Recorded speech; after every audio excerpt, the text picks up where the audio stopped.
Right.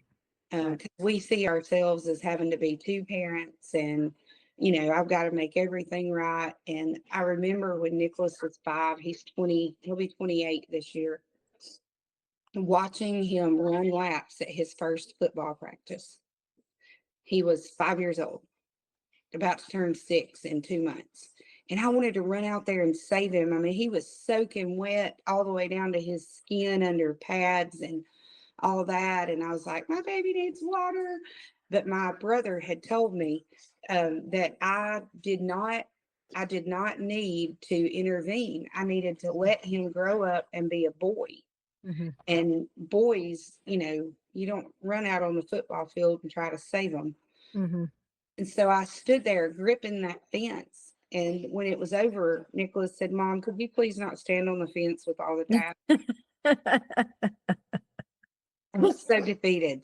Yeah. And I could have said, well, you made me feel so and so. But I remembered Dr. Dobson's words, and I said, I will not do that to you again. Because I wanted the affirmation of you did a good job. You're a good mom standing there on the fence. And he was like, don't stand with the dads. Hmm. That's not cool. Hmm. But you can't give in to that emotion and say, poor pitiful me. Right. Um, and that's a tendency that we have as mothers, you know, like Jesus's mother when he said, it's not my time yet. And she just Mhm. looked at him and walked off.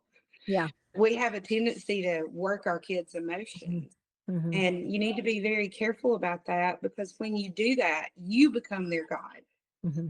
And it's very hard to be their God Hmm. 24/7. You'll want to quit that job. Right. And when you do, there's nowhere to turn in a resignation Right. because you created that. Hmm. Yeah.